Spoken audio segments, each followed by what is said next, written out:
listen to the wind of change.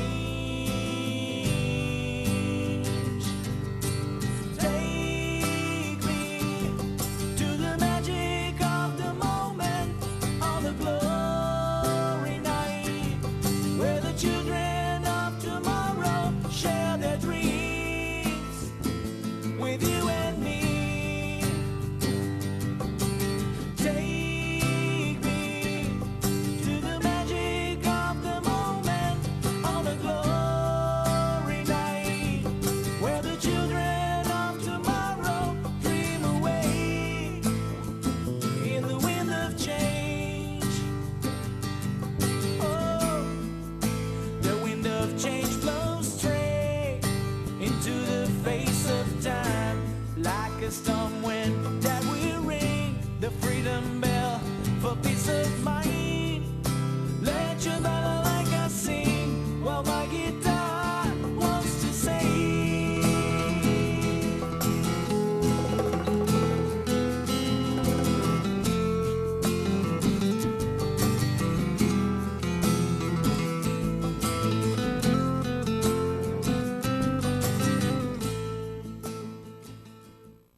E aí, pessoal, vamos nós aqui de novo para anunciar para vocês, para conversar sobre a segunda aula do dia, que vai ser uma aula de Ciências da Natureza.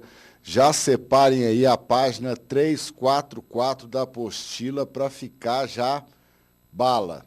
Gente, continuem mandando suas perguntas, continuem participando, é importante para a gente.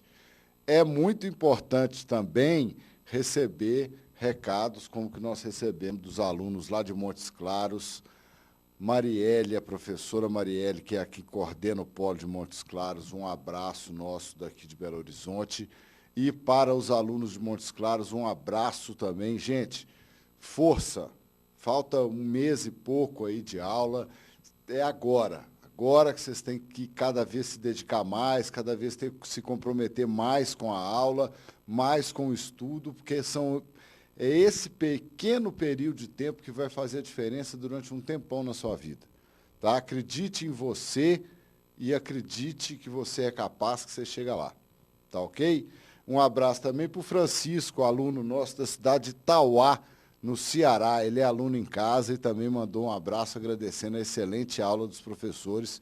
E é sempre, né? Tanto o Rogério quanto o Augusto, eles matam a pau mesmo. Gente, por hoje é só. Boa aula para vocês agora e até amanhã.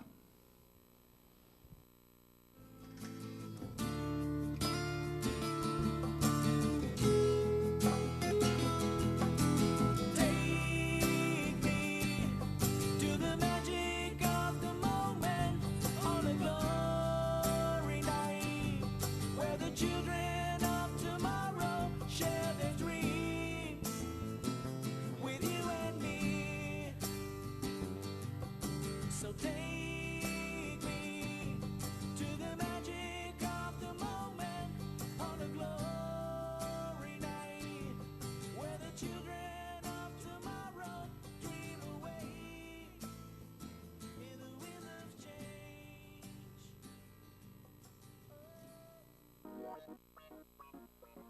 Olá, pessoal! Como vão os estudos? Essa aula será de Ciências da Natureza e suas tecnologias. E vamos trabalhar a habilidade de interpretar modelos e experimentos para explicar fenômenos ou processos biológicos em qualquer nível de organização dos sistemas biológicos. Boa aula!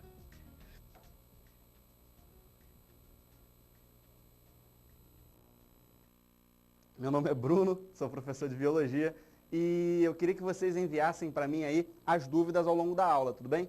Hoje a gente vai conversar sobre um tema que aborda a habilidade. Tá passando aqui? Que aborda aí a habilidade 15, como vocês viram, que é uma habilidade que está associada a quê? Interpreta aqui comigo, olha para cá para a gente ver isso aqui junto. Seguinte, essa habilidade fala assim, ó, habilidade 15 aborda o quê? Interpretar modelos e experimentos para explicar fenômenos ou processos biológicos em qualquer nível de organização dos sistemas biológicos. Quando ele fala em interpretar modelos e experimentos, ele está falando sobre método científico. Dentro das ciências, você tem sempre uma forma de se trabalhar. E aí essa forma de se trabalhar se encaixa em um método. Esse método, já já eu vou definir com vocês, ele tem por objetivo tornar mais linear a pesquisa, fazer com que a ciência se torne algo mais palpável, algo mais correto. E aí, dentro da biologia, a gente vai interpretar esses modelos e experimentos para explicar os fenômenos ou processos biológicos, como diz a habilidade, em qualquer nível de organização dos sistemas biológicos. O que ele quer dizer com qualquer nível de organização dentro dos sistemas biológicos? Ele quer falar sobre o seguinte: lembra que quando você fala em biologia, você não está tratando somente do ser vivo como um todo. Em geral, quando a gente pensa em biologia, a gente fala assim, na biologia eu vou estudar os animais, eu vou estudar as plantas. Porém, na biologia você também estuda o quê? Você estuda as células, você também estuda os tecidos, você também estuda os órgãos. Então, qualquer nível de organização, ele quer dizer exatamente isso. Se a gente for partir do nível mais basal dentro da biologia, a gente vai encontrar o quê? O nível de moléculas. E aí a gente estuda na biologia, a biologia molecular, falando sobre as moléculas de glicose, falando sobre as moléculas de sacarose, falando sobre proteínas, sobre aminoácidos, sobre ácidos nucleicos. Isso é o primeiro nível de organização que a biologia aborda. Antes do nível de moléculas, nós temos também um outro nível. Temos o nível de átomos. Porém, os átomos em si não são estudados pela biologia. A gente sempre estuda o conjunto de átomos que formam as moléculas. Se eu for analisar o conjunto de moléculas que de maneira complexa se organizam, dando origem a uma estrutura como uma célula, eu já estou estudando um outro nível. Eu posso usar modelos, eu posso usar formas de observação para analisar o quê? Para analisar uma célula. Uma célula é definida como a unidade morfofisiológica dos seres vivos. É a unidade que dá forma, que é responsável pelo funcionamento dos seres. Quando eu estudo conjunto de células que trabalham de maneira harmônica, que são anatomicamente semelhantes e que trabalham em conjunto, eu estou estudando os tecidos, um outro nível de organização. Além dos tecidos, temos os órgãos, temos os sistemas e temos os seres vivos como um todo.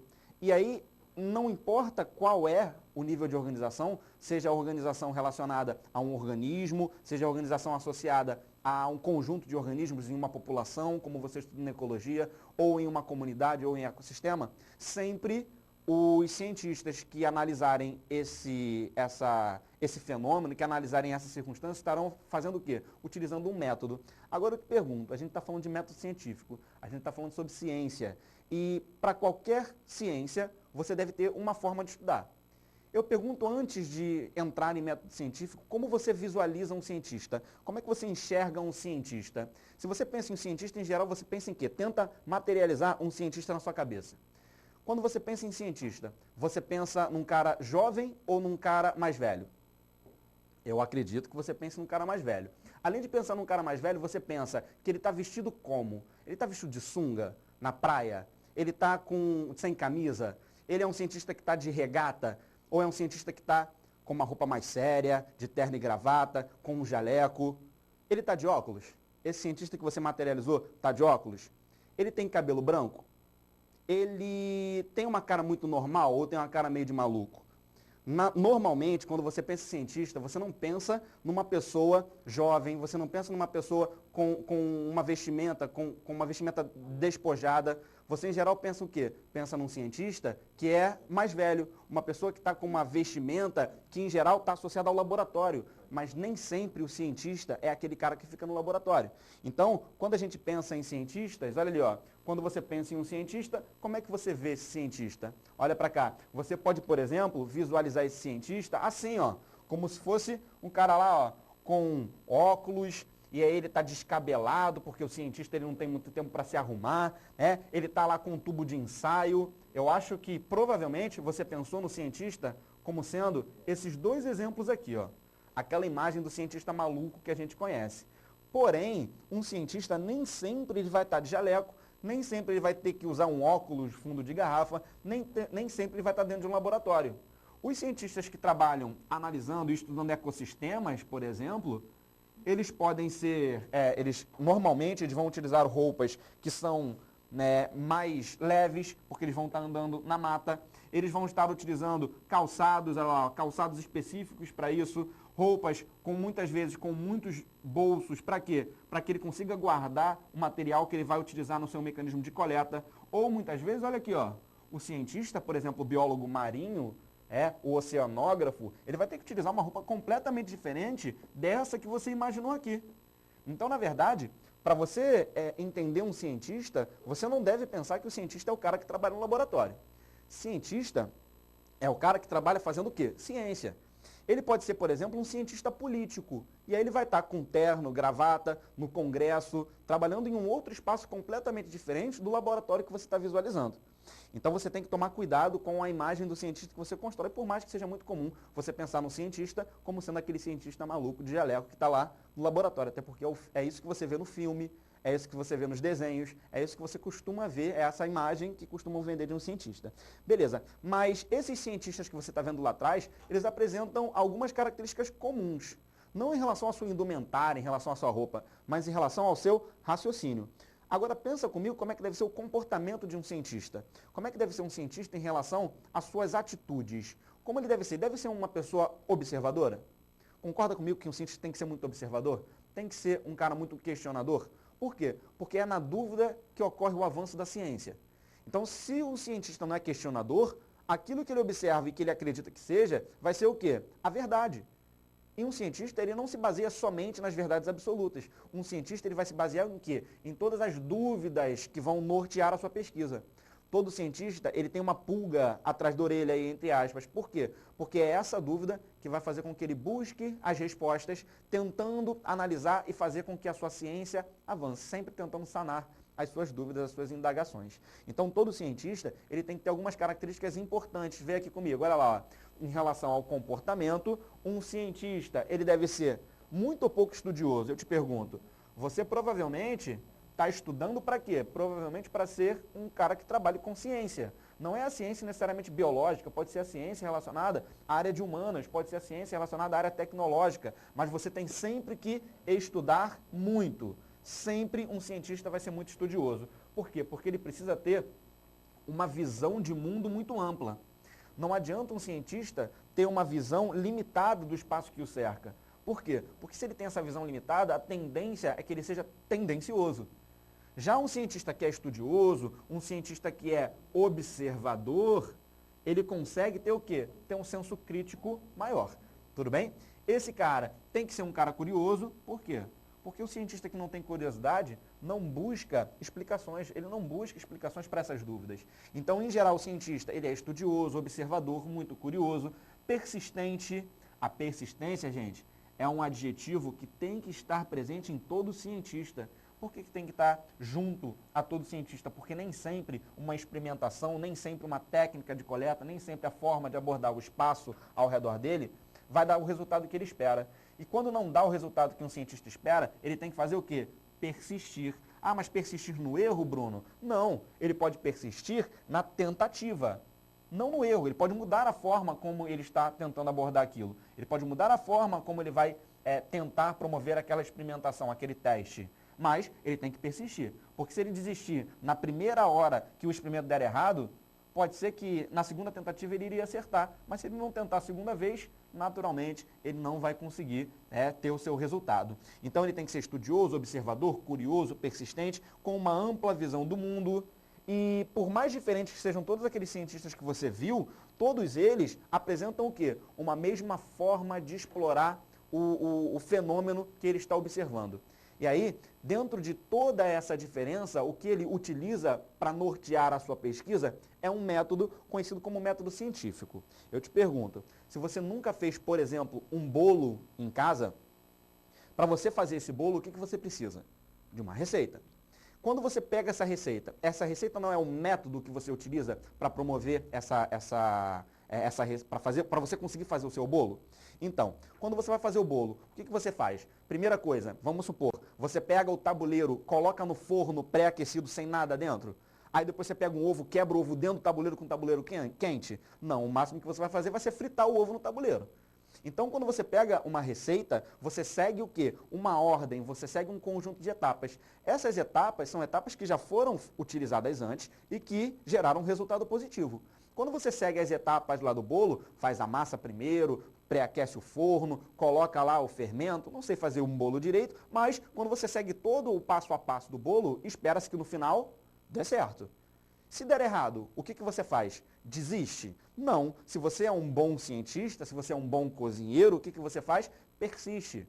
muda, vê o que você errou para que você não erre novamente. E aí, quando você faz isso, a chance de você ter um resultado positivo é muito maior.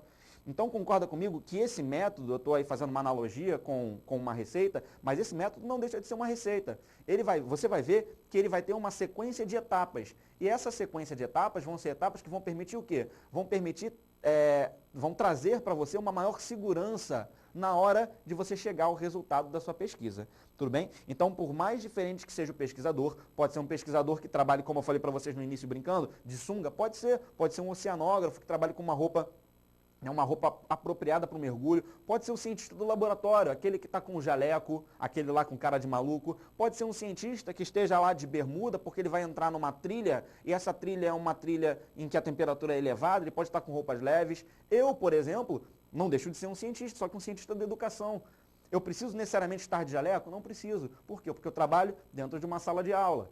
E aí, quando eu realizo o meu tipo de pesquisa, eu não preciso ter uma roupa necessariamente que esteja associada a um jaleco ou estar de branco. Por quê? Porque esse jaleco ele serve para uma proteção dentro de um laboratório. Dentro de uma sala de aula, eu tenho que estar apenas com roupa apropriada para lidar com os meus alunos. Então, cada tipo de cientista vai ter uma vestimenta adequada. Porém, o raciocínio, as características de observação, de persistência, devem ser sempre as mesmas características, tudo bem? E todos eles vão realizar um conjunto de etapas conhecida como método científico. Vamos definir agora o que é um método científico? Define comigo aqui, olha só. O método científico, gente, é a maneira mais racional. Na ciência você não pode ser irracional, então é a maneira mais racional possível de se estudar um determinado fenômeno de modo a se evitar enganos. Você segue a receita do bolo, gente, para que você tenha sucesso no final, para que você evite enganos, tudo bem? Sempre buscando evidências para comprovar sua ideia ou conclusão. Então, na verdade, esse método científico, ele vai tentar trazer para você o quê? A maneira racional para que você tenha sucesso na sua conclusão. Mas se você não tiver sucesso na sua conclusão, o que você faz? Revê o seu método, volta e busca de novo saber o porquê que você errou, tentando trazer mais evidências que comprovem a sua pesquisa. E aí, gente, você precisa conhecer dois tipos de raciocínios que eu vou definir para você aqui na nossa aula. Então, existem dois tipos principais de raciocínio no método científico. Que raciocínios são esses? O raciocínio conhecido como raciocínio indutivo, e o raciocínio dedutivo. O raciocínio indutivo também pode ser chamado de indução. Indução, você está pensando em indução, induzir, pensar em algo que eu conheço e induzir a ser como eu estou pensando. Ou seja, partir de uma situação particular para uma situação geral. Já o método dedutivo, o raciocínio dedutivo, também pode ser conhecido como dedução.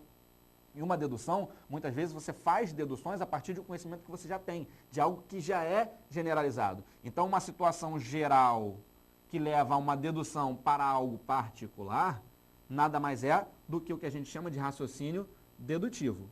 Você provavelmente já viu isso em outras aulas. Você já deve ter visto isso numa aula de química, talvez numa aula de biologia. Você já deve ter visto isso numa aula de redação. Por quê? Porque você precisa fazer numa prova, você precisa utilizar numa prova vários tipos de raciocínios diferentes. Tanto o raciocínio indutivo quanto o dedutivo. Olha aqui um exemplo que eu coloquei para vocês sobre o raciocínio indutivo. Ó, os homens observados por mim, a gente está lendo esse daqui, ó, esse é raciocínio indutivo.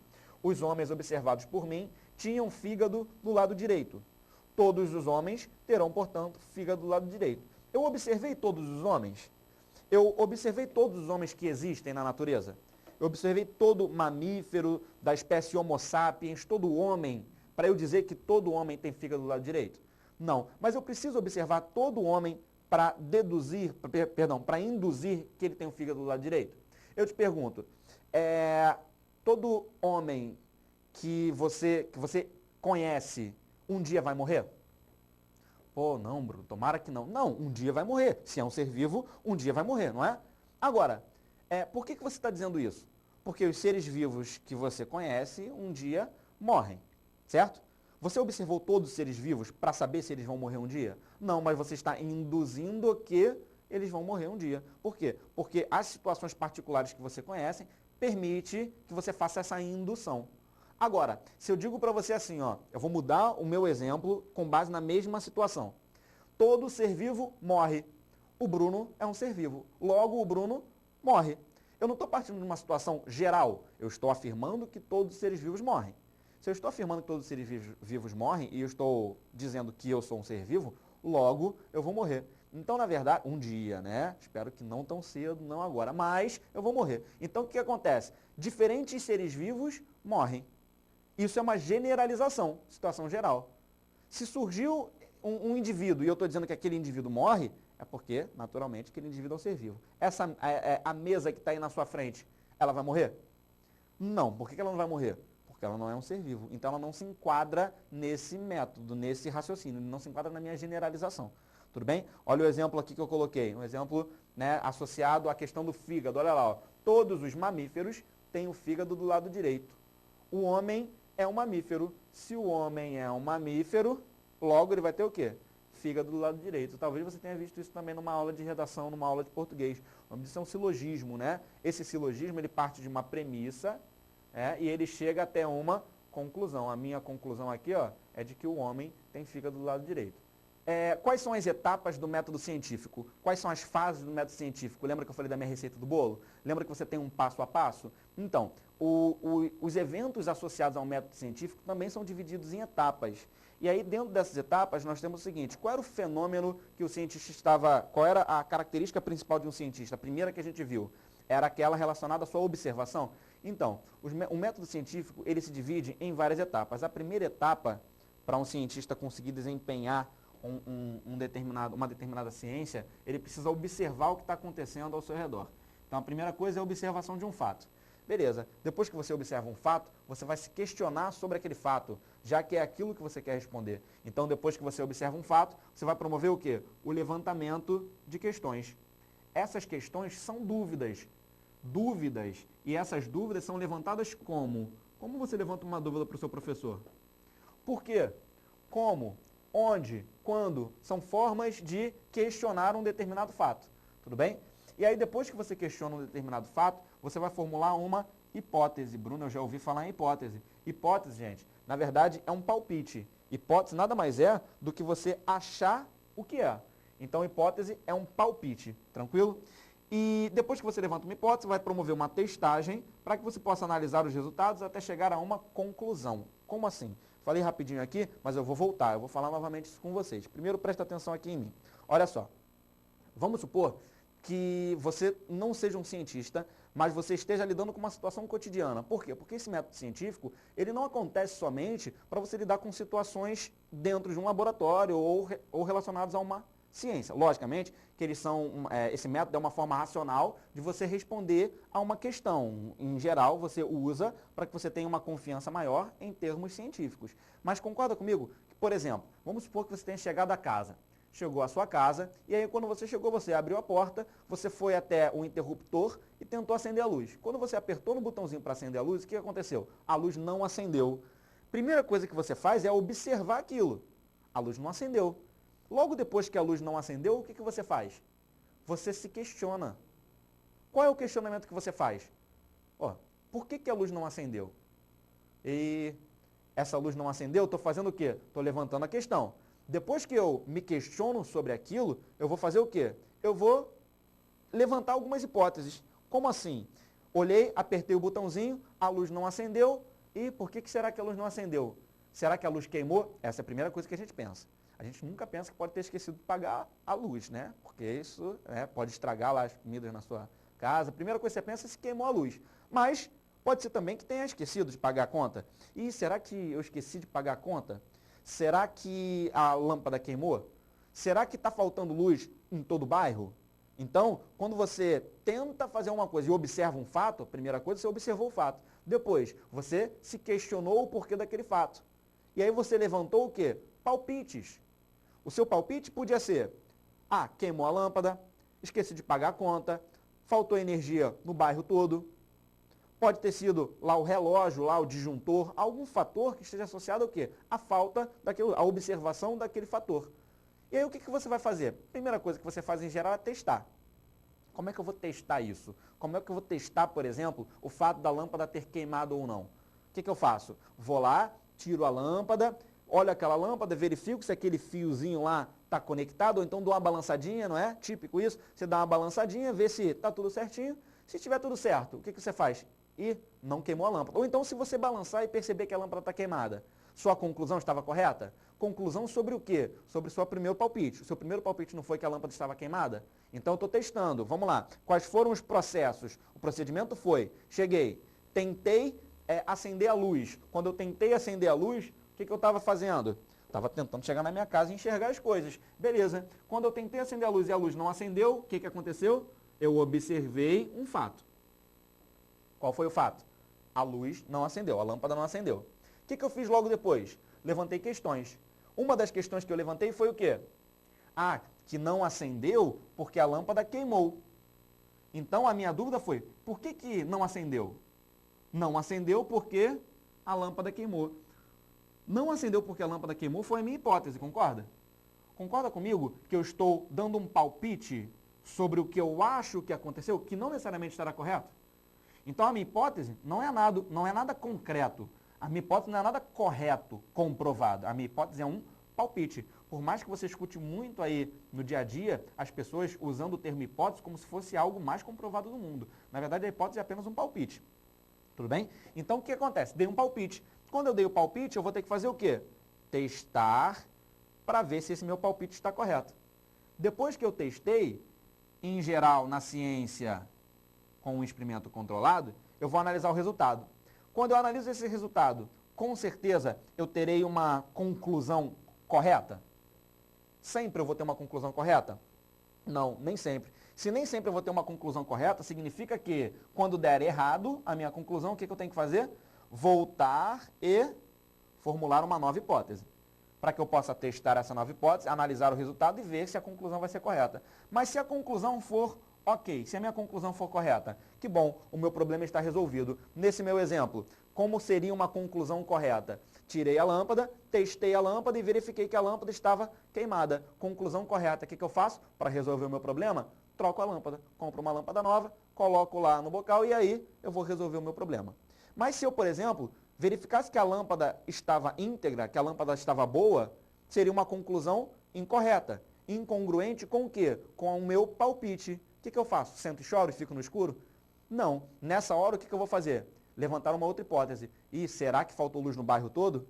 Vou lá fora, vejo se todo o bairro, vou no meu vizinho e pergunto, vizinho, está faltando luz aí? Olho, vejo se a rua está toda escura. Se a rua estiver toda escura, o que eu faço? Espero a energia retornar para que eu consiga levar a minha vida normalmente. Reparou que você utilizou um método que é semelhante ao método científico no seu dia a dia? Quando você vai atravessar uma rua, você usa esse método. Só que você faz esse método assim, muito mais rápido. Você não faz assim, vou atravessar a rua. Aí chega na rua, para na frente da calçada ali, antes de chegar até a rua, e fala, gente, agora eu vou fazer a primeira etapa do método científico, vou observar. Aí você observa o carro vindo, aí você fala, será que dá para atravessar? Estou levantando uma questão. Depois que eu levantei a questão, será que dá para atravessar? Eu vou falar, acho que dá. Aí eu vou testar. Aí se der errado, já era. Morreu, foi atropelado, não adianta. Então como é que você faz? Você faz isso de maneira muito mais rápida. Você chega até ali, olha, observa, vê se dá. Se der, beleza, você atravessa. Se não der, você não atravessa. Conclusão, tudo deu certo para a sua vida. Você usa muito o método científico, um método para realizar as suas atividades do dia a dia. Então o cientista ele também utiliza. O cientista vai utilizar esse método para que ele consiga resolver os seus problemas. Então vamos lá, só recapitulando. Quais são as etapas do método científico que você deve saber? As etapas do método científico são, olha lá, observação, levantamento de questões, formulação de uma hipótese, que é o seu palpite, testagem, experimentos controlados, análise dos resultados e conclusão. Essa conclusão nem sempre vai ser correta. E aí, se a conclusão não é correta, você como cientista, você persistente, vai fazer o quê? Testar novamente novas hipóteses. Agora, como é que deve ser feito essa testagem? Como é que acontece isso? Olha aqui um exemplo que eu peguei para vocês. Primeira coisa, esse primeiro quadrinho aqui representa para a gente o quê? Representa a observação do fato. O garotinho aqui está comendo a goiaba. E aí ele está comendo a goiaba e está vendo que alguns insetos estão circulando ao redor dessa fruta. Ele observa isso e quando ele está comendo, ele está vendo aqui, a gente deduz pelo quadrinho, que ele encontrou dentro dessa goiaba o bichinho lá da goiaba, E aí o que ele pensou? como é que o bichinho foi para dentro da goiaba? Talvez você já tenha se questionado sobre isso. Como é que o bichinho está dentro da goiaba? Ele nasceu a partir da fruta? Não, não pode ter acontecido isso. Ou pode? Não sei, né? É um questionamento. Então, a primeira coisa que eu estou fazendo é observando o fato. Observei um bichinho dentro e observei alguns insetos voando ao redor dessa goiaba. E aí, o que ele pensou? E eu acho que um inseto está colocando um ovo, depositando seus ovos aqui no fruto, e aí, quando desse ovo eclode uma larva, essa larva penetra na goiaba e vai se alimentando, para quê? Para que ela possa se desenvolver num novo inseto, num processo de metamorfose. Será que isso é verdade? Não sei, mas ele já fez o quê? Ele já observou o fato, ele já se questionou e ele já está levantando o quê? Uma hipótese. E aí, quando ele levanta essa hipótese, está partindo de quê? De uma situação que ele está observando. Ele vai generalizar isso. Será que então que é um inseto que está colocando o ovo e esse ovo está eclodindo numa larva que está se alimentando ali? Ele vai fazer o quê? Vamos testar.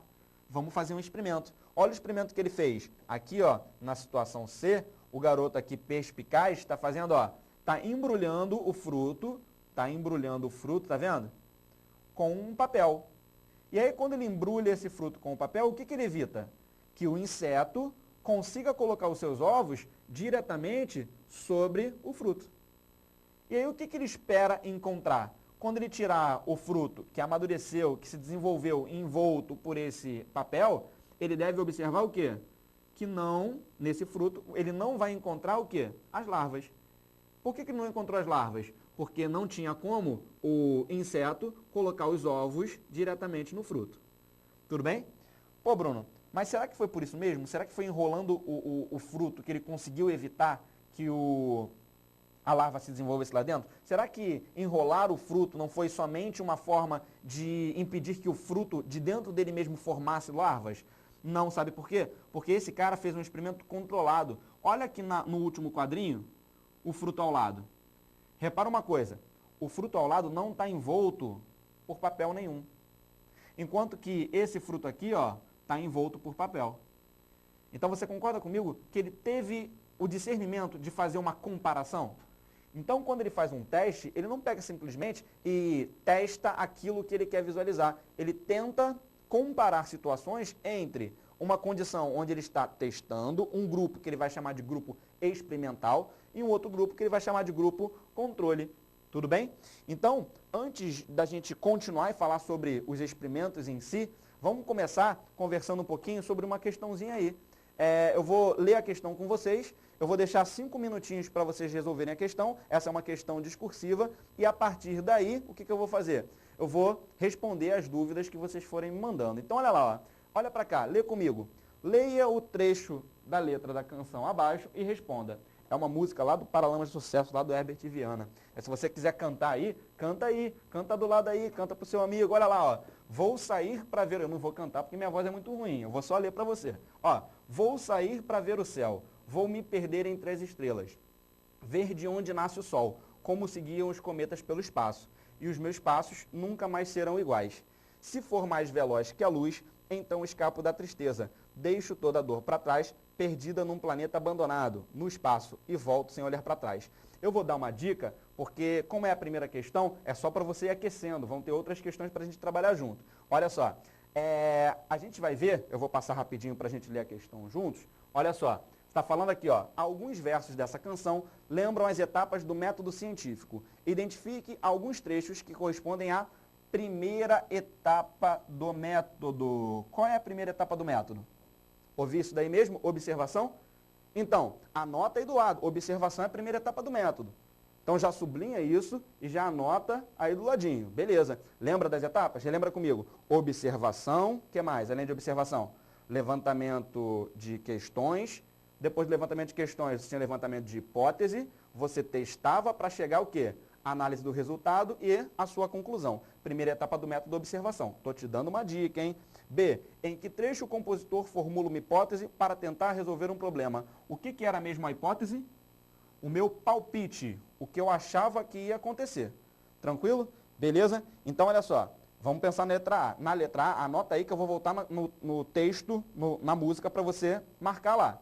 Então, letra A. Alguns versos dessa canção lembram as etapas do método científico. Identifique alguns trechos que correspondem à primeira etapa do método. Você vai procurar o que para responder a letra A? A etapa da observação. Algo na música que te remeta à observação. Na letra B, em que trecho o compositor formula uma hipótese para tentar resolver um problema. Hipótese é palpite. Então você vai buscar o quê? Algo na música que te remeta a um palpite. Tudo bem? Beleza? Sabendo disso, olha para a música e pode responder. 5 minutinhos para você pensar um pouquinho na questão.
Voltamos, gente. Agora sim, vamos lá? Vamos responder a questão?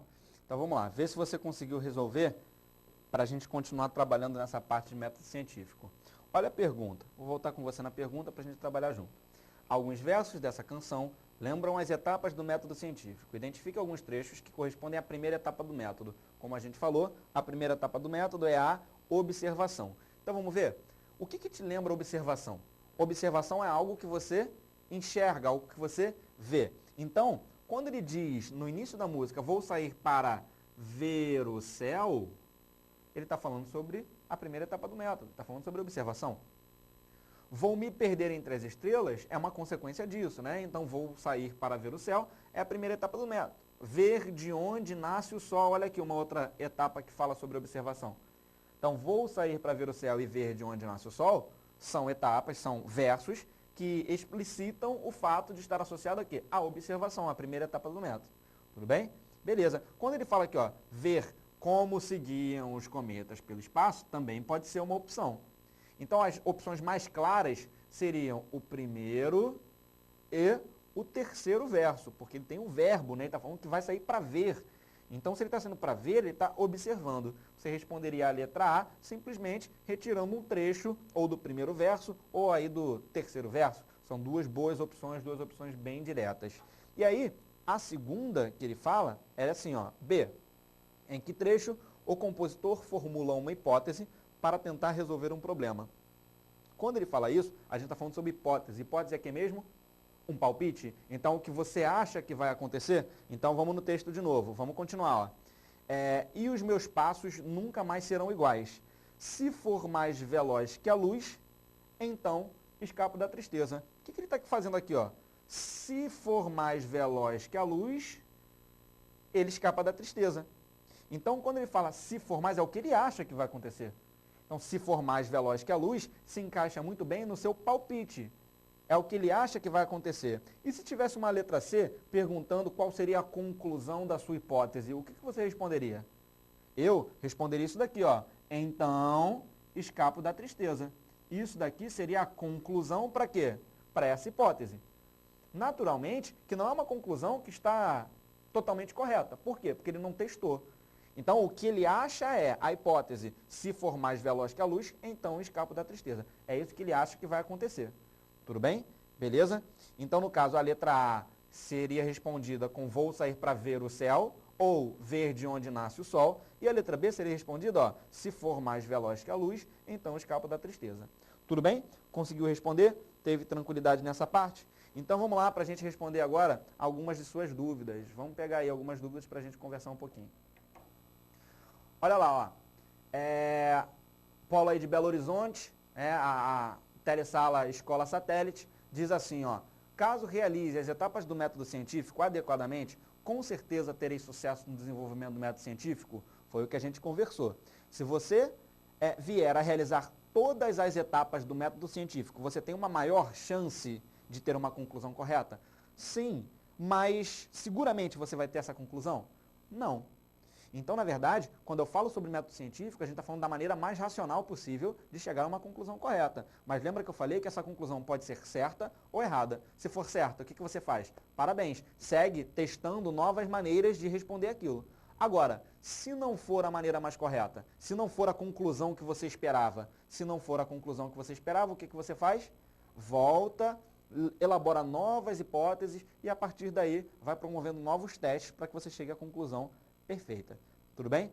Lembrando que nem sempre a conclusão vai existir de maneira tão imediata. Existem pesquisas que se desenvolvem ao longo de 30 anos, pesquisas que se desenvolvem ao longo de 40 anos. Ué, Bruno, mas como é que pode? Não sei nem se eu, depois de formado, depois de cientista, eu vou viver vários processos de pesquisa que são desenvolvidos durante tanto tempo que não são desenvolvidos somente por um pesquisador. São desenvolvidos por vários pesquisadores diferentes, a maior parte deles ocorre dessa maneira. Então, na verdade, você tem que considerar o quê? Que nem sempre a sua resposta vai ser tão imediata, tudo bem? Então, só respondendo a pergunta, não necessariamente, se você cumprir todas as etapas do método científico, você vai ter a conclusão correta. Essa conclusão pode ser errada, mas aí basta que você mude a hipótese e tente aí chegar de maneira plausível ao seu resultado. Tudo bem? Beleza? Vamos ver mais uma questãozinha? E aí, professor, beleza? Beleza. O polo aí, ó, Sociedade Fernandopolense. Nossa Senhora, quase que não sai. De ensino LTDA. Telesala, Sociedade Fernandopolense, agora sim, porque eu já aprendi, de ensino limitada. Então vamos lá. E aí, professor, beleza? As células-tronco embrionárias podem solucionar problemas de saúde atualmente incuráveis. Quais características dessas células-tronco permitem que os pesquisadores possam utilizá-las no futuro para esse fim? Parabéns pela aula, obrigado. Obrigado, digo eu. Então vamos lá, é o seguinte, ele está falando sobre células-tronco. Um tema importantíssimo, muito importante mesmo, que se enquadra naturalmente no que a gente está falando aqui. Porque essa aula não é uma aula que se prende somente ao que eu estou falando, somente à observação, somente à questão de levantamento de hipóteses. Qualquer área científica utiliza esse método. Então, muito boa pergunta. Seguinte, as células-tronco são células que apresentam, dentre as várias propriedades, uma característica muito importante, que é a característica da indiferenciação. O que significa isso? Significa que as células-tronco não apresentam uma função específica no seu organismo, a não ser sofrer divisão celular, porque são elas que vão formar os nossos tecidos e órgãos, e se diferenciar. Então, o que acontece? Uma célula-tronco é uma célula indiferenciada, ela não tem uma função específica. Porém, quando essa célula se especializa, se diferencia, ela pode vir a formar outros tecidos no nosso organismo.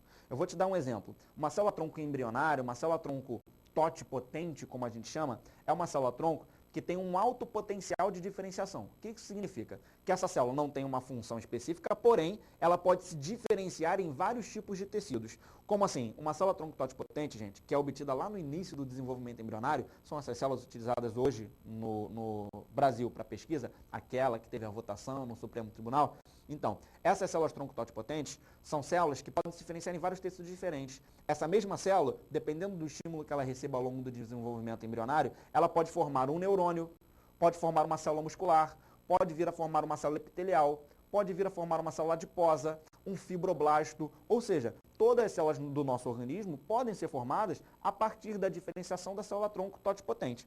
E aí o que acontece? Por que o pesquisador pode utilizar essa célula para solucionar problemas que hoje são incuráveis? Vamos supor, você teve algum parente teve um infarto no miocárdio, onde um grupo de células do coração, do músculo cardíaco, morreram. Essas células não vão se recuperar, porque a capacidade de divisão celular das células do músculo cardíaco é muito pequena. E aí o que acontece? Se essa pessoa sobrevive, outras células do músculo cardíaco, ainda vivas, vão ter que trabalhar mais para compensar a falta daquelas outras células.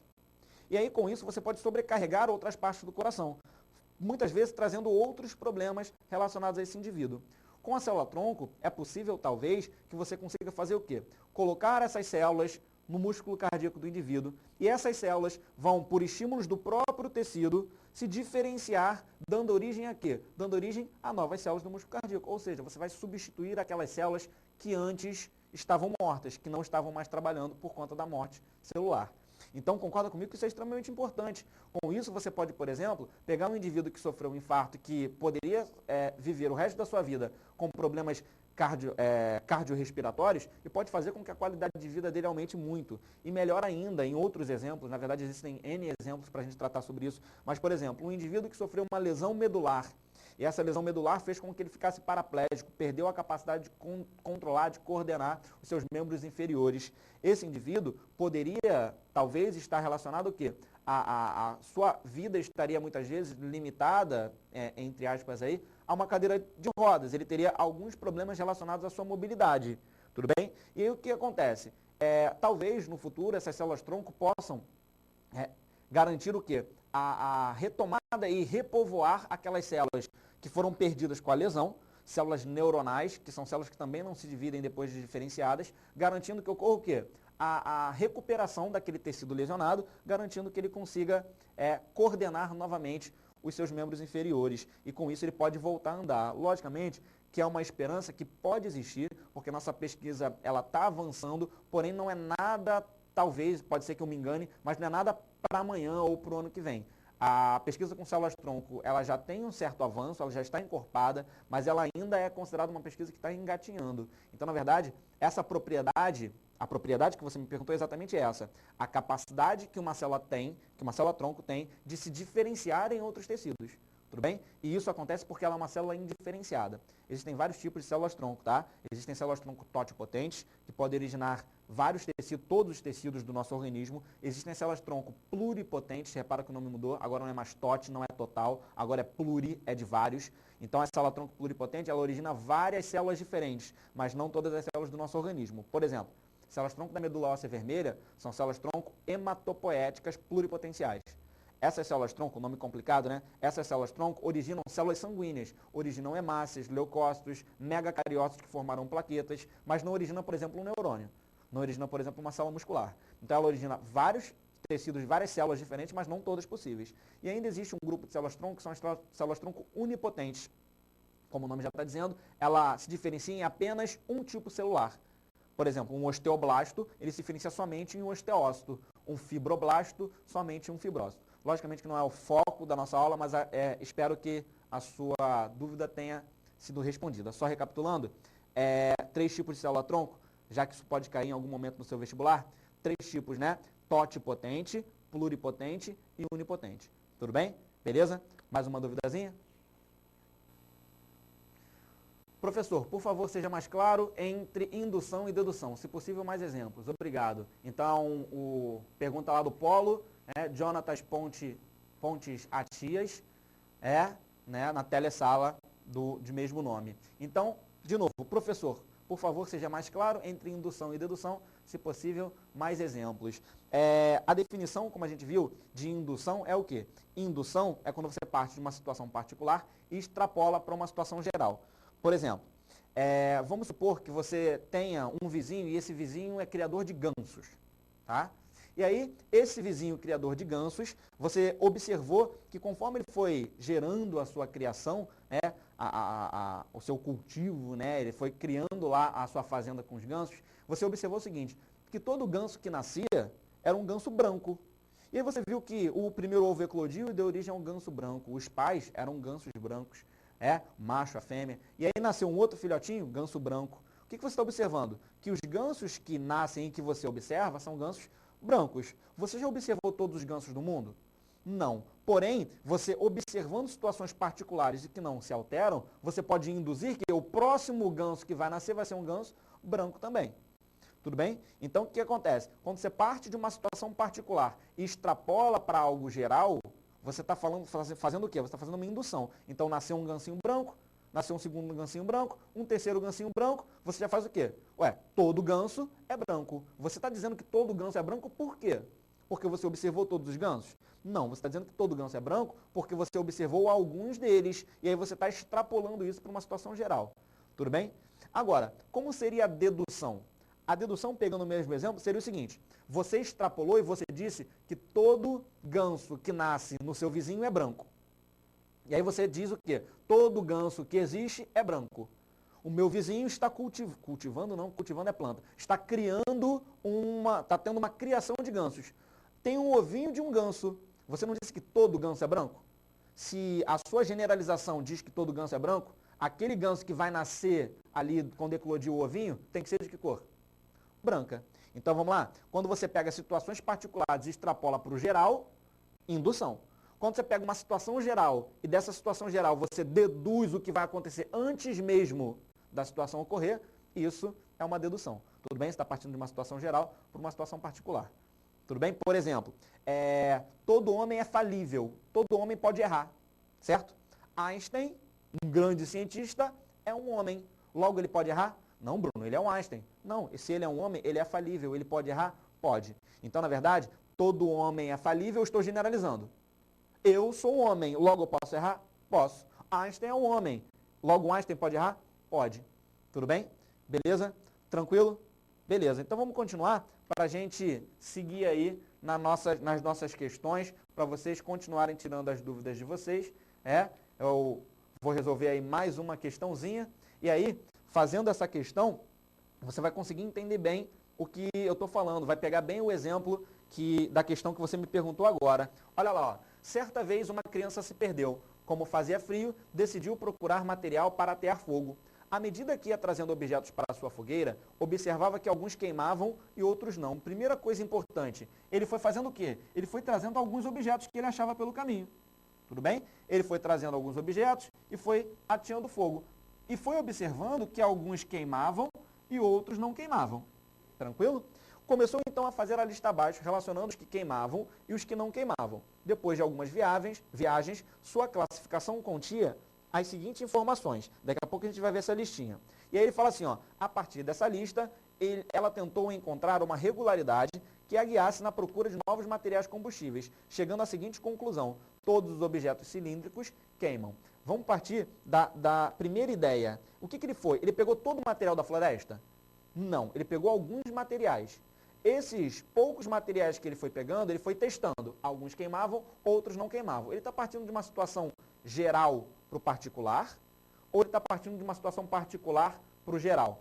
Ele está partindo de uma situação particular. Ele pegou alguns objetos. Desses alguns objetos, ele conseguiu observar que alguns queimavam e outros não. Tudo bem? Então vamos ver. Que lista é essa que ele fez? Olha a listinha que ele fez, que bonitinho. Olha lá. Queimam galhos de árvore, cabos de vassoura, mastro de bandeira e lápis. Não queimam rochas, cacos de vidro, pedrinhas e tijolos. Beleza. Essa foi a lista que ele fez a partir de quê? De observações e a partir de testes. Ele testou todo o material que existia na floresta? Não, ele testou apenas esses. Ele está partindo de uma situação particular e extrapolando para uma situação geral? Eu acho que sim, né? Ó, ele está pegando as observações, os testes que ele fez e, a partir daí, ó, ele está chegando a essa conclusão. Todos os objetos cilíndricos queimam. Se ele partiu de uma situação particular para a situação geral, eu acho que tem alguma coisa aí que você já viu, né? Particular para o geral é indução ou dedução? Não sei, né? E outra coisa, o que ele está fazendo? O que ele faz é algo que generaliza a ponto de dar certo sempre? Ou será que ele está propondo, será que ele está dando um palpite? Você concorda comigo que quando ele fala assim, ó, queimam esses objetos, não queimam esses objetos, ele testou já isso, mas ele está propondo na questão, ele está dizendo assim, ó, todos os objetos cilíndricos queimam. Se ele pegar, por exemplo, um cilindro de cimento, vai queimar? Não, né? É um objeto cilíndrico, mas não vai queimar. Então, concorda comigo que isso que ele está dando não pode ser uma teoria. Isso daqui pode ser o quê? Uma hipótese, um palpite. Então, diante disso que eu te expliquei, tenta responder para mim essa questão. Ó, quanto ao método científico, o procedimento e o tipo de raciocínio utilizados pela criança em sua conclusão são exemplos, respectivamente, de... Tenta responder aí, você tem 5 minutinhos para passar. Daqui a pouco eu volto no texto para você conseguir responder bem, beleza? Vamos lá, pensa um pouquinho aí.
Então, voltamos, né, gente? Seguinte, eu te dei um monte de dica, né? Então não vai me dizer que errou a questão. Vem pra cá comigo, olha lá, ó. Vou voltar aqui. Ele falou assim, ó, ele foi pegando os objetos na floresta e foi testando. Alguns queimavam e outros não queimavam. Ele fez uma lista e ele tentou encontrar essa regularidade. Ele chegou à conclusão de que todos os objetos cilíndricos queimam. Era uma conclusão realista? Para ele sim, para o que ele testou sim. Por isso que ele fez essa indução, né? Então vamos ver. Ele disse que queimava galho de árvore, cabo de vassoura e mastro de bandeira e o lápis, e que não queimavam rochas, caco de vidro, pedrinhas e tijolos. Beleza. Então, olha lá, quanto ao método científico, ele não partiu de uma situação particular para uma situação geral. Particular para o geral só pode ser o quê? Indutivo. Então, eu vou ficar em dúvida entre a C e a D. Ele está propondo uma teoria ou elaborando uma hipótese? Pelo que ele fez, ele estava te dando o quê? Ele estava dando o palpite dele, né? Se ele estava dando o palpite dele, ele estava elaborando uma hipótese. Ué, Bruno, qual é a diferença? O que é uma teoria? Uma teoria, já eu vou definir para vocês, mas uma teoria é algo que já foi testado, que já tem um embasamento maior. Ele não teve um embasamento tão grande, ele simplesmente partiu de uma premissa daquilo que ele já estava vendo. Tudo bem? Beleza? Então vamos, olha aí, ó, a alternativa correta é a letra D. Vamos na sequência resolver mais uma questãozinha. Mais uma questãozinha. Agora eu vou te dar um tempo menor. Agora eu vou te dar tempo nenhum. Eu vou fazer junto com você. Vou resolver junto contigo. Vamos fazer junto. Olha aqui, ó. O tempo de oscilação de um pêndulo não depende do peso do corpo suspenso na extremidade do fio. Ih, Bruno, não entendi direito não. Calma, que você não vai precisar explicar isso aqui fisicamente não. Basta que você entenda o que ele está falando. O tempo de oscilação de um pêndulo não depende do peso do corpo suspenso na extremidade do fio. E aí vamos ler, porque você vê que é bem mais simples. Ó, com base neste conhecimento, Galileu, antes mesmo de realizar seu famoso experimento da Torre de Pisa, afirmou que uma pedra leve e outra pesada, quando abandonadas livremente de uma mesma altura, deveriam levar o mesmo tempo para chegar ao solo. Tal afirmação é um exemplo de... Olha como é que é fácil. Você não precisa lembrar o que ele falou. Só lê nesse texto comigo, que ele diz no iniciozinho, ó. Com base neste conhecimento, Galileu, antes mesmo de realizar seu famoso experimento. Se foi antes dele realizar o experimento, ele já tinha certeza do que estava acontecendo? Não, né? Se ele não tinha certeza do que iria acontecer, é porque ele estava achando que ia acontecer isso. Se ele achava, isso é um palpite. Um palpite você conhece como hipótese. Então vamos ver? Lei, teoria, modelo ou hipótese? Você marcaria aí como ele fez, como ele disse aquilo antes de fazer o teste, isso só pode ser o que ele acha que vai acontecer. Então, na verdade, a alternativa correta seria a letra D, uma hipótese. Tudo bem?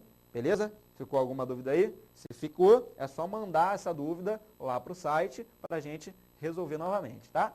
Então, vamos agora falar como esses experimentos que a gente estava discutindo, eles são realizados. Porque a gente viu o seguinte, das etapas do método, vamos fazer novamente, dar uma recapitulada, relembrar novamente. Olha só, primeira etapa, observação. Segunda etapa, levantamento, dúvidas, vão surgir as dúvidas, né, questionamentos, depois, levantamento de hipótese.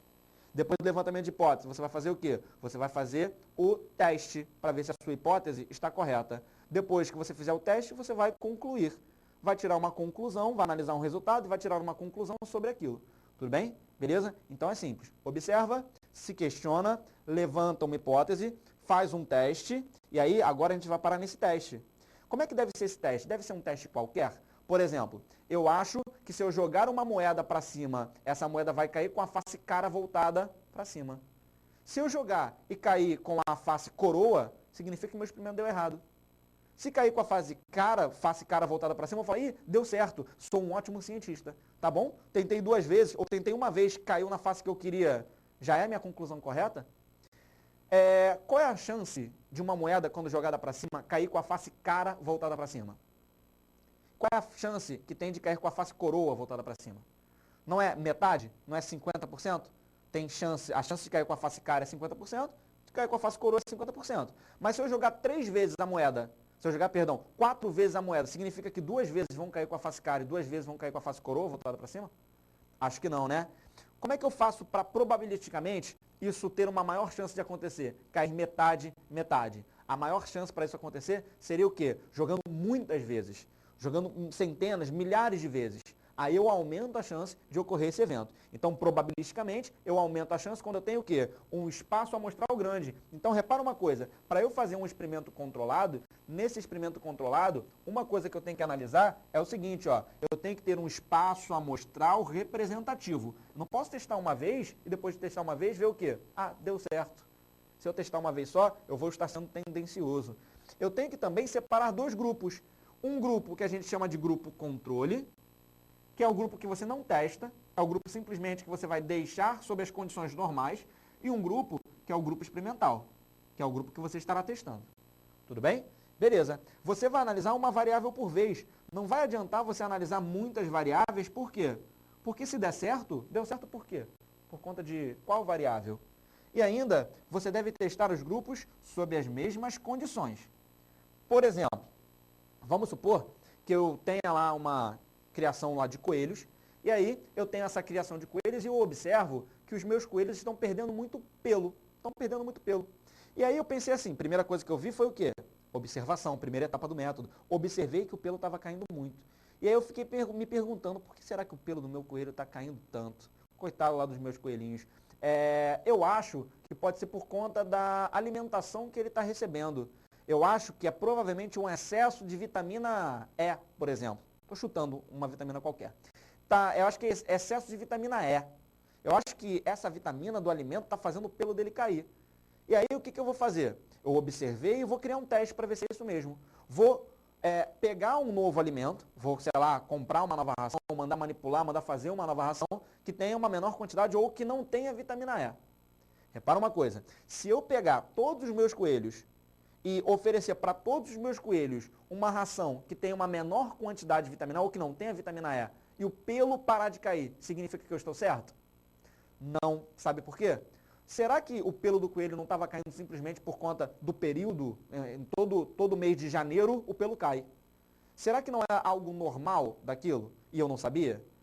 Ou será que é porque eu tirei a vitamina? Será que não foi uma coincidência? Será que no momento em que eu tirei a vitamina, em que eu coloquei todos os meus coelhos para se alimentar daquela ração, e aí coincidentemente já iria parar de cair o pelo, e aí parou de cair o pelo, o que eu observei? Ah, foi o meu experimento que deu certo. Não. Então, o que eu tenho que fazer? Eu tenho que fazer um grupo controle. O que eu faria? Se eu tivesse 1000 coelhos, eu separaria 500 coelhos, onde eu daria a ração sem a vitamina E, e eu pegaria outros 500 coelhos em que eu continuaria fazendo a mesma coisa que eu estava fazendo antes. E aí, como é que ia ser a minha análise? Esse grupo em que eu tirei a vitamina E da alimentação é o meu grupo conhecido como grupo experimental. É ele que está sofrendo o meu teste. Esse grupo aqui, ó, o grupo experimental, é o que é testado. É o que é testado. E o grupo controle é simplesmente o grupo que eu não vou modificar as condições para ver se o meu experimento está dando certo ou não. É aquele que controla, como o nome já diz. Então, quando eu coloquei o meu coelho quando eu separei a minha população lá de 1000 coelhos em 500 coelhos, onde eu não alterei as condições, e 500 coelhos onde eu retirei, que eu estou testando, que eu retirei da alimentação dele a vitamina E, o que eu posso observar? Vamos supor, pensar em duas situações. Primeira situação, o pelo de todos os coelhos pararam de cair. Foi a alimentação? Não, né? Porque se eu tirei a alimentação de um, mas o outro eu mantive, o grupo controle, se parou de cair pelo também, não foi por causa da vitamina. Agora, pensa comigo. O pelo do grupo experimental, o grupo em que eu retirei a vitamina, parou de cair. O pelo do grupo controle, que continuou recebendo uma grande quantidade de vitamina E, continuou a cair. E aí, o que você conclui? Você pode concluir com um pouquinho mais de segurança que a alimentação vai interferir no tipo de pelagem que ele vai apresentar, na queda desses pelos. Tudo bem? Então, conseguiu identificar a importância do grupo controle e do grupo experimental? É ele que te dá segurança para saber que aquela mudança que você está promovendo está garantindo, está gerando alguma mudança na característica analisada ou não. Tudo bem? Beleza. Então, vamos seguir para a gente ver outros tipos de experimento. Quando você, por exemplo, olha aqui, ó, o Francesco Redi, ele fez um experimento lá para explicar a origem da vida, lá para falar sobre a abiogênese, que era o seguinte, olha aqui, olha essa primeira situação. Nessa primeira situação aqui, ele está fazendo um experimento onde ele coloca 2 frascos, os 2 frascos com carne em seu interior, e nos 2 frascos ele não cobre esse frasco. O que pode acontecer? Insetos podem acessar esse frasco, acessar essa carne, podem depositar os seus ovos no interior, e a partir daí pode ocorrer a formação de larvas. Tudo bem? Se ele, por exemplo, colocar num segundo frasco uma vedação completa, uma tampinha que não permite a saída do odor e que não permite a chegada desses insetos, olha lá, eles até estão chegando, mas eles não estão conseguindo acessar a carne, por quê? Porque essa tampinha aqui está bloqueando completamente o acesso a essa carne. O que vai acontecer? A quantidade de insetos que vão estar aqui vão ser poucos, vão ser uma quantidade pequena de insetos, e mais, eles não vão depositar nada aqui porque eles depositam buscando o alimento. Agora, olha essa terceira condição. Nessa terceira condição, o que ele fez? Ele colocou uma vedação com uma gaze, com algo que é permeável, que permite a saída do odor, ou seja, os insetos vão ser atraídos para cá e esses insetos vão depositar ovos nesse local. Então, na verdade, ele está criando 3 situações diferentes. Numa situação, ele está vendo que é o acesso à carne que permite a multiplicação. Numa segunda situação, ele observa que se não tem odor, se não tem o cheiro dessa carne saindo, atraindo o inseto, esse inseto não vai depositar ovos. E quando sai o odor, porém o inseto não consegue acessar a carne, ele não vai colocar esses ovos na carne. Ele vai colocar onde? No local mais próximo a ela. Tudo bem? Então, uma outra forma de fazer uma experimentação. E aí, o que acontece? Um teste muito importante que você precisa conhecer é o teste do duplo cego. O que esse teste faz? Primeiro, pelo nome você vai observar qual é a importância desse teste. Esse teste é um teste que é muito utilizado para testagem de medicamentos. Ele também tem 2 grupos, um grupo experimental e um grupo controle. E aí, o que acontece? Nesse teste, você vai pegar uma população que sofre de um mesmo mal, vamos supor que seja, por exemplo, dor de cabeça. A população, toda a população que eu vou analisar, ela tem um grande espaço amostral, eu tenho que analisar um grande número de indivíduos, e esses indivíduos vão ser indivíduos que sofrem do mesmo mal que eu estou exemplificando como sendo dor de cabeça.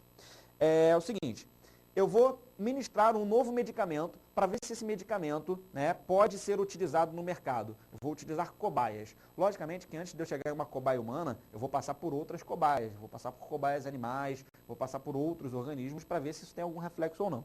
Então, o que acontece? Vou pegar uma grande população. Quando eu pegar essa grande população, eu vou fazer o quê? Vou separar essa minha população em 2 grupos. Um grupo que é o grupo experimental e um grupo que é o grupo controle. Pô, mas como é que eu vou trabalhar com eles? Eu vou separar o grupo experimental e eu vou dar um medicamento para essa população, para esses indivíduos que sofrem de dor de cabeça. Ah, Bruno, mas se o grupo controle não está recebendo medicamento nenhum, ele não vai melhorar. O cara psicologicamente vai saber, pô, não estou sofrendo, não estou recebendo medicamento. Então, para evitar que isso aconteça, sabe o que você faz? Sabe o que a indústria farmacêutica faz? A indústria farmacêutica faz o seguinte, vai ministrar para esse grupo controle o mesmo comprimido, com a mesma forma, com o mesmo tamanho, com a mesma cor, com o mesmo sabor, para ele tomar nas mesmas horas. Ou seja, tudo igualzinho. A diferença é que o grupo experimental está recebendo a substância ativa, está recebendo o medicamento, enquanto que o grupo controle está recebendo apenas um comprimido, em geral, de farinha, que não vai gerar qualquer tipo de alteração bioquímica nesse indivíduo. Não vai fazer com que ocorra a experimentação dele. Sabe qual é o nome desse comprimidinho, igualzinho àquele que tem um componente ativo, que vai servir para o grupo controle? O nome desse comprimidinho é o placebo. Na verdade, esse efeito é o efeito placebo. Então, o que acontece? Eu separo o meu grupo em 2. Um grupo recebe o medicamento, o grupo experimental recebe o medicamento, vai receber o comprimidinho lá, com a substância ativa, e o grupo controle recebe o mesmo comprimidinho, porém sem a substância ativa. Agora, você vai falar assim, pô, Bruno, mas esse cara aí então está sendo enganado. Calma, é uma forma de experimentação, é um teste. Então, ele não está sendo enganado. Na verdade, para eu ter uma segurança em termos probabilísticos, em termos de eficiência do medicamento, eu tenho que realizar esse teste. Então, quando eu separei um grupo que estava sendo testado e o outro grupo que não estava sendo testado, você vai falar, Bruno, mas se eu sou o cara que sei que estou tomando um comprimido, e esse comprimido é um comprimido que é de farinha, eu vou saber que eu não vou melhorar. E aí, quando eu sei que eu não vou melhorar, provavelmente não vai dar certo essa medicação. Mas quem disse que você sabe? Você está recebendo um comprimido, mas você não sabe se aquele comprimido é o placebo ou é o comprimido que está sendo testado efetivamente. Então, na verdade, você não está sendo testado, você é um grupo controle, porém, você não sabe disso. E o grupo experimental, sabe? Também não sabe. Então, os indivíduos que estão sendo testados não sabem que estão sendo testados. E o médico que vai estar verificando os sintomas, verificando a melhora, o avanço da medicação, o avanço do paciente, ele sabe? Não. O médico também não sabe. Como o médico não sabe, então, Bruno, quem sabe? Se o médico não sabe, o paciente não sabe, eu não sei se vai estar dando certo. Quem sabe é um cientista da indústria farmacêutica que vai analisar os resultados que o médico está vendo. Sabe por quê? Para que o médico não seja tendencioso. De repente, o médico está te dando um comprimido que sabe que tem um componente ativo. E aí ele vai falar assim, não, toma esse comprimido porque é muito bom, está dando muito certo. Aí quando ele dá o placebo, ele dá o comprimido para o paciente e fala assim, ah, toma aí, mas eu não sei se vai dar muito certo não. Isso vai influenciar no paciente? Um médico que fala que não sabe se vai dar certo, pode influenciar? Pode. Então, na verdade, esses dois grupos, tanto os indivíduos que estão sendo testados, quanto o médico, eles não sabem quem são os indivíduos que são grupo controle ou grupo experimental. Tudo bem? E aí, quem vai analisar esses resultados são os cientistas da indústria farmacêutica. Tudo bem? Então, por isso que é muito importante você conhecer esse teste do duplo cego e você reconhecer e você entender o que é esse efeito placebo. Tranquilo? Já perguntei, na verdade já respondi, qual a importância dos grupos não saberem que recebeu o medicamento. A importância é exatamente não ser influenciado por fatores psicológicos. Porque, de repente, você já ouviu muito, com certeza, falar da cura pela crença, né? Você acredita que vai ser curado e você é curado. Nesse caso, para um teste científico não pode existir isso. Você tem que tomar um medicamento e é o medicamento que vai determinar, né, essa modificação nos sintomas ou não. Tudo bem? Beleza. E aí vamos lá comparar duas coisas importantes também, que são leis e teorias. O que são essas leis e teorias que a gente tanto fala? Uma lei, gente, uma lei nada mais é do que uma hipótese ou o conjunto de hipóteses que, confirmadas por um grande número de experiências e que não tenham sido negadas pelos testes experimentais. Ou seja, uma lei antes era um palpite. Porém, é um palpite que você testou uma vez, deu certo, 2 vezes, deu certo, 3 vezes, deu certo, testou 100 vezes, deu certo. E testou de várias maneiras diferentes. Por exemplo, eu peguei um objeto qualquer, e aí esse objeto que eu peguei, eu joguei para o alto. Tá aqui, eu joguei para o alto, quando eu soltei, eu acho que ele vai cair. Beleza, ele vai cair. Se eu fiz uma vez e deu certo, se eu fiz a segunda vez e deu certo, se eu fiz a terceira vez e deu certo, se eu fiz com a luz apagada e deu certo, se eu fiz com o ar-condicionado desligado e deu certo, se eu fiz no calorão danado que está aqui no Rio de Janeiro e deu certo, se eu fiz de qualquer jeito chovendo, no sol, de dia, com a blusa preta, se eu fiz de várias maneiras diferentes e deu certo, é porque provavelmente essa minha hipótese é algo seguro. Essa minha hipótese é algo que tende a ganhar confiança. E aí pode ser que isso venha a se tornar o quê? Uma lei. Então, uma lei nada mais é do que uma hipótese ou conjunto de hipóteses que, quando confirmadas por um grande número de experiências e que não tenham sido negadas pelos testes, ganham um reforço, ganham uma força científica. Por exemplo, você conhece a primeira e a segunda lei de Mendel. A primeira e a segunda lei de Mendel estão associadas, estão submetidas a uma teoria. Então, você concorda comigo que leis estão abaixo de teoria. Por mais que no mundo do direito, das ciências humanas, você saiba aí que a lei é algo que está acima de tudo. Teoricamente, né, em outras palavras, quando a gente fala em lei, não, lei é aquilo que está acima de tudo.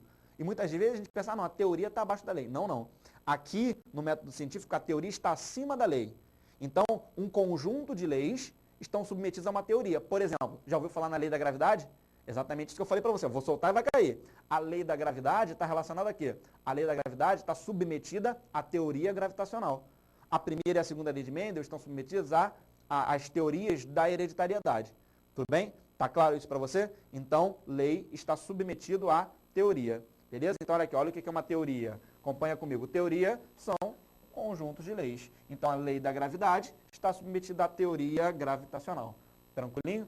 Beleza. Uma outra coisa, vamos tirar algumas dúvidas sobre o que a gente usa no dia a dia e aquilo que é ciência efetivamente. Então, uma divergência, um encontro aí entre ciência e linguagem coloquial. Quando você fala em modelo, gente, modelo, você chegou, por exemplo, eu estava passeando aqui na minha rua, e aí quando eu passei aqui na minha rua, eu estava andando de bicicleta e aí eu encontrei um modelo. Se você chegasse para o seu amigo e falar, ele vai falar, caramba, que modelo era? Era Gisele Bündchen? Era Naomi Campbell? Quem era esse modelo? Não, era o modelo da dupla hélice de DNA. Era o modelo da membrana, da bicamada fosfolipídica da membrana. Você fala isso? Não, o modelo, pra gente aqui, se você chega numa roda de amigos e fala em modelo, você vai pensar naquela pessoa bonita, que desfila, que é fotográfico. Mas aqui na ciência não. O modelo é algo que representa o real. O modelo no dia a dia é algo que representa o real? A Gisele Bündchen é algo que representa o real? Todo mundo, você anda na rua, tem um monte de Gisele Bündchen por aí. Não, né? Então o modelo não é algo que representa o real, é algo diferente, né? Nem é muito bonito, não. Bonito são vocês aí que estão olhando aí para a nossa aula, é sempre muito mais bonito que essas modelos que estão por aí. O que acontece? Esse modelo que a gente está falando é um modelo que não representa o real. Quer dizer, esse modelo que a gente está falando aí do dia a dia não é um modelo que representa o real necessariamente. Agora, o modelo que a gente está falando aqui, o modelo da dupla hélice do DNA, é um modelo que foi criado com anos de estudo, que serve para representar algo que a gente não consegue visualizar. Então, na verdade, é um modelo que representa os fenômenos, né, do dogma central da biologia. Por exemplo, o DNA, ele explica a replicação, a transcrição, a tradução. O modelo da bicamada fosfolipídica é um modelo que faz o quê? Explica a passagem de substâncias que entram e saem da célula. Então, são modelos que são capazes de fazer predições, que são capazes de fazer previsões, tudo bem? Então, olha aqui, ó, o modelo é uma representação utilizada para fazer predições ou observações. Quando eu falo do modelo relacionado a célula, um modelo de uma célula vegetal, eu estou falando como a gente acredita que seja essa célula e como os fenômenos relacionados a ela podem ser explicados. Tudo bem? Então, olha aqui, ó, teoria. A teoria, quando a gente escuta no dia a dia, quase sempre faz referência a quê? A algo que não tem embasamento atestado por experimentos. Você está lá conversando com a sua vizinha fofoqueira, e ela falou assim, ó, você saiu cedo de casa para trabalhar. E aí você saiu arrumado, né, para trabalhar, para estudar, e aí ela está lá de cima da janela, está falando assim com a vizinha, com a coleguinha dela lá de janela. E essa menina está saindo muito cedo. A minha teoria é que ela está saindo aí para encontrar um namorado. 6 horas da manhã, quem vai sair 6 horas da manhã para encontrar um namorado? 6 horas da manhã você vai para o trabalho, você vai para a sua escola. Não é teoria. O que é teoria? Não é o conjunto de leis? Na ciência, a teoria não está acima da lei, não é o conjunto de leis. Ela testou aquilo. Ela foi atrás de você. Ela sabe se você está indo trabalhar mesmo. Você está indo trabalhar, está indo estudar, está indo se dedicar, mas a vizinha fofoqueira, ela está achando. Se ela acha, é um palpite. Ela poderia até falar assim, ó, a minha hipótese fulana de tal é que essa menina, aí é o que ela acha. Ela não precisou necessariamente comprovar, ela pode estar errada. Agora, no geral, a gente fala assim, ah, não, a minha teoria é para explicar isso. Como assim teoria? Você já testou? Você já tem confiança do meio científico para falar que é uma teoria? Então toma cuidado. Sempre que você achar que é alguma coisa, é hipótese. Se você já tiver certeza, já tiverem várias formas de experimentação, já tiver passado pelo reconhecimento de uma lei, aí sim você pode juntar várias leis e ter uma teoria. Tá? Então toma cuidado, porque muitas vezes a nossa forma coloquial de utilizar um determinado elemento não é a científica, tá? Beleza. Então vamos na sequência aí ver um outro princípio importante, um princípio um pouco mais difícil do que a gente vem conversando aqui, que é o princípio da navalha de Ockham, ou princípio da parcimônia. O princípio da navalha de Ockham diz o seguinte, a natureza é por si mesma econômica. Evolutivamente, é por si mesma econômica. Para escolher uma explicação para um determinado fenômeno, a afirmação que for mais simples, provavelmente é a mais correta. Olha aqui o que o William de Ockham disse. Se em tudo o mais forem idênticas as várias explicações de um fenômeno, a mais simples é a melhor. Olha só, é o seguinte, pensa assim, você tem 2 cientistas e cada um dos cientistas utiliza uma maneira para explicar um determinado fenômeno. Por exemplo, um cientista diz assim, ó, a definição de animal é, um animal é um organismo heterotrófico, pluricelular, capaz de formar tecidos e que pode ou não se deslocar. Ele te deu 4 passagens para explicar o quê? O que é um animal. Um outro cientista vira e fala assim, de maneira correta também, um animal é todo organismo que ao longo do seu desenvolvimento embrionário passa pela fase de blástula. Em outro momento a gente discute essas etapas de desenvolvimento embrionário. Então um animal é um organismo que ao longo do seu desenvolvimento embrionário passa pela fase blástula. Quantas etapas o primeiro cientista utilizou para explicar o que era um animal? 4 etapas.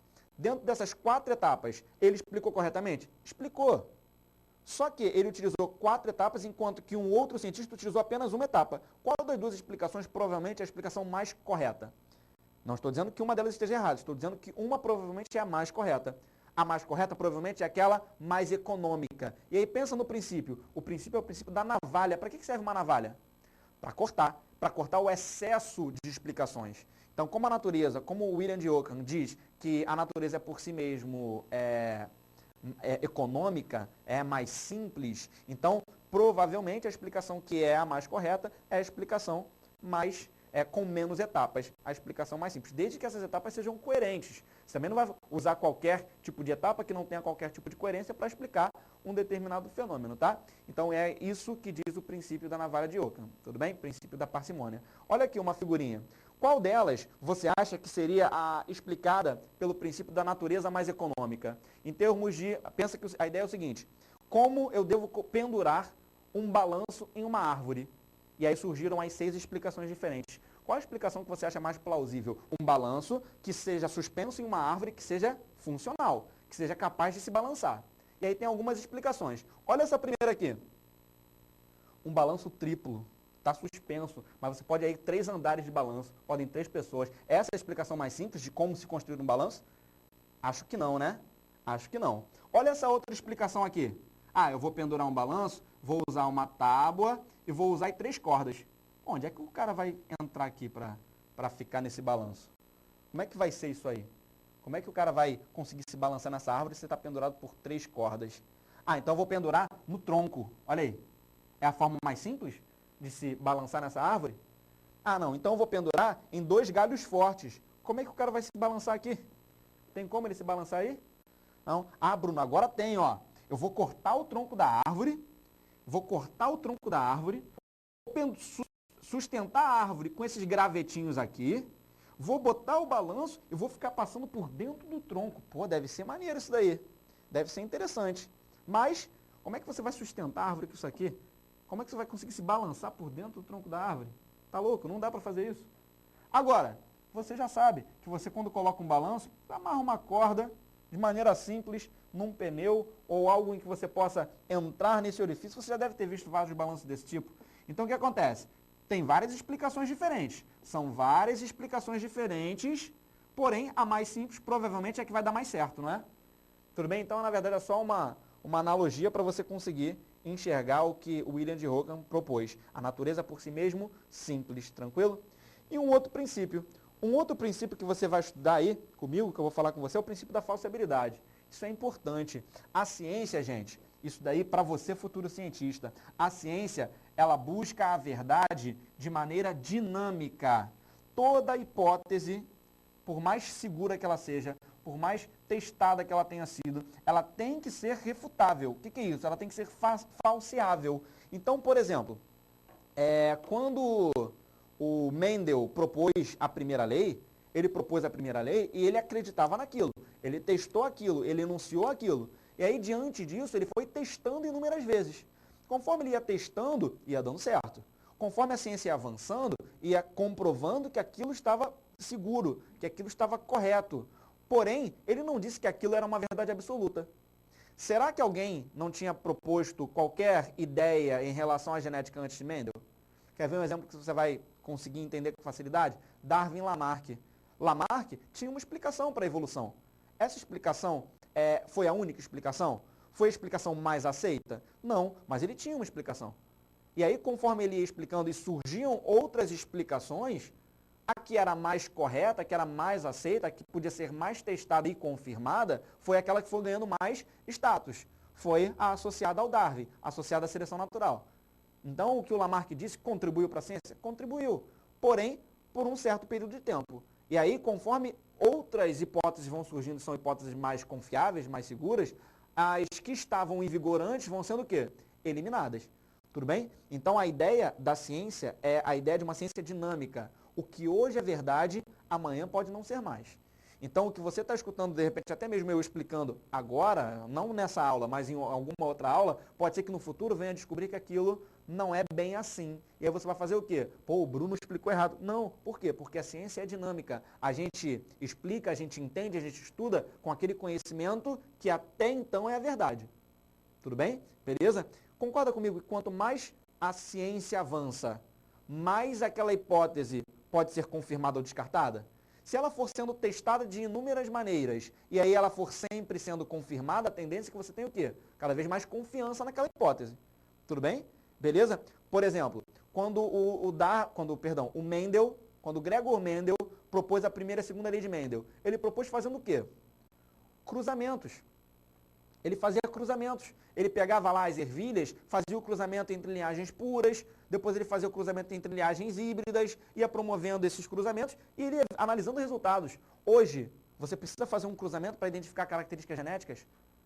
Não, né? Hoje, você até faz cruzamentos, mas além de cruzamentos, o que você pode fazer? Você pode pegar um material de laboratório, isolar o DNA presente dentro da célula. Você pode utilizar um equipamento para fazer uma eletroforese. Você pode ter acesso ao gene, ao DNA. O Mendel tinha esse acesso? Não. Conforme a ciência foi avançando, será que o conhecimento de Mendel não poderia ter sido descartado? Poderia. Foi? Não. Então, ainda hoje existem o quê? A primeira e a segunda lei de Mendel. Porém, sabe-se que hoje existem fenômenos que o Mendel não soube explicar. Então, primeira e segunda lei de Mendel são válidas para alguns fenômenos em particular. Outras heranças não respeitam necessariamente a primeira e a segunda lei de Mendel. Então, concorda comigo que a ciência é dinâmica. Algo é verdade até que seja o quê? Dito contrário, né? Não existe nenhuma verdade absoluta. Então, o que hoje é um conhecimento concreto pode, no futuro, ser desmentido ou ser complementado. De repente, o conhecimento é apenas incompleto. Né? Aquela ideia, aquela hipótese que você tem, aquela lei que você tem é apenas incompleta. E aí você vai fazer o quê? Complementar com o avanço científico. Tranquilo? Evolutivamente, estudos evolutivos, estudos taxonômicos, são estudos que passam por modificações exatamente por conta disso. O que você achava lá atrás apenas por comparação entre fósseis, que era uma verdade, o parentesco próximo por conta da comparação entre fósseis, de repente hoje você faz uma análise molecular e você vê que o DNA dos indivíduos que antes eram agrupados como parentes muito próximos, não são necessariamente tão aparentados assim. E aí você vai gerando divergências, separações. Então, a biologia, a ciência, ela é o tempo todo dinâmica. Ela é o tempo todo, ela deve ter essa propriedade, essa capacidade de ser dinâmica exatamente por ser refutável. Isso é o que diz o princípio da falsibilidade. Ele diz que a ciência busca a verdade de maneira dinâmica. Toda hipótese tem que ser plausível de refutação. Deve ser falseável. Tudo bem? Beleza, então vamos resolver mais uma questãozinha aí para você trabalhar toda essa questão de hipótese, beleza? Toda a questão de método científico, tranquilo? Então 3 minutinhos aí para a gente trabalhar essa questão. Eu vou ler contigo, tá? Vou começar a ler para depois você pensar nesses 3 minutinhos. Olha lá, até o século XVII, quase que eu não sei aí o algarismo romano. Até o século XVII, o papel do espermatozoide na fertilização do óvulo não era reconhecido. O cientista italiano Lázaro Spallanzani, em 1785, questionou se seria o próprio sêmen ou simplesmente o vapor dele derivado a causa do desenvolvimento do óvulo. Do relatório que escreveu a partir de seus estudos sobre a fertilização, foi retirado o seguinte trecho. Presta atenção no trecho. O trecho ele é mais importante para você resolver a questão. Para decidir a questão, é importante empregar um meio conveniente que permita separar o vapor da parte figurada do sêmen e fazê-lo de tal modo que os embriões sejam mais ou menos envolvidos pelo vapor. Pergunto, o que o Spallanzani está descrevendo aqui é como ele vai fazer o procedimento? É isso? Ele está falando, para decidir a questão é necessário empregar um meio conveniente para separar o vapor. Ele não está descrevendo o que ele vai fazer? Se ele está descrevendo o que ele vai fazer, pensa aí qual deve ser a resposta que você vai marcar. Dentre as etapas que constituem um método científico, esse trecho do relatório é um exemplo de... Dá uma conferida aí e pensa nesses 3 minutinhos o que você vai responder. Pensa com carinho. Vamos lá.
E aí, gente, responderam?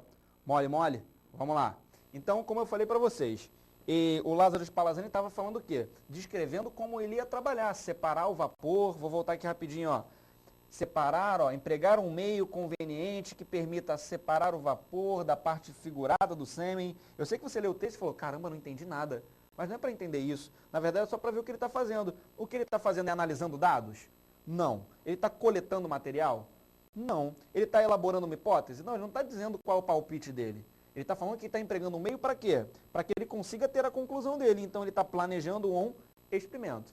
Ah, Bruno, é um experimento controlado? Não sei, ele só está descrevendo parte desse experimento. Não dá para a gente deduzir isso. Provavelmente é sim um experimento controlado. Mais uma questão só para resolver junto contigo agora. Uma pessoa com dor de cabeça tomou um chá de uma planta que um amigo lhe indicou e algumas horas depois se sentiu melhor. Com base apenas nesse fato, podemos dizer que o chá fez a pessoa melhorar da dor de cabeça? Justifique sua resposta. Então o cara falou lá, toma um chá de não sei o que, toma um chá dessa planta aqui. E aí quando você tomar o chá dessa planta, você vai melhorar a dor de cabeça. O cara tomou o chá e melhorou. Se eu virar para você e falar assim, ó, toma um copo d'água com 5 carocinhos de laranja, que é tiro e queda para dor de cabeça. Pode tomar que você vai melhorar. Você tomou e melhorou. Foi a água com os caroços de laranja que fizeram você melhorar? Pô, Bruno, não sei, pode ter sido. Pode ter sido, mas pode ter sido uma melhora espontânea? Pode ter sido uma melhora espontânea, não pode? Então, para você confirmar, o que você teria que fazer? Um experimento controlado. Em que se baseia um experimento controlado? Eu teria que ter o quê? O maior número de indivíduos sendo testado. Eu teria que separar esse meu grupo em dois. Um grupo que seria o grupo experimental, que estaria sendo testado, e um grupo que seria o grupo controle, que não estaria sendo testado. Se todos estivessem com dor de cabeça e todos melhorassem, não foi o chá que ele tomou. Mas se somente o grupo testado tivesse melhorado, você poderia ter uma segurança um pouquinho maior para afirmar que aqueles indivíduos foram curados ou a dor de cabeça melhorou por conta do chá. Tudo bem? Beleza? Até aqui, tranquilo? Alguma dúvida? Então, só para você entender, olha aí, ó, com base apenas no fato do cara ter melhorado, dá para a gente dizer que foi o chá que melhorou? Não, pode ter sido uma melhora espontânea. Para eu afirmar, eu teria que fazer o quê? Eu teria que ter um experimento sendo feito de maneira controlada. Beleza? Então é fundamental que vocês relembrem essas questões. O método científico ele não serve somente para a aula de biologia, ele serve para a aula de história, de geografia. Sempre os métodos ajudam os cientistas a conseguir ter uma segurança maior na sua resposta. Tudo bem? Beleza? Espero ter ajudado e aguardo aí uma próxima aula com vocês. Para desenvolver melhor essa habilidade, consulte a ficha de estudo número 75. Bom estudo e até a próxima aula!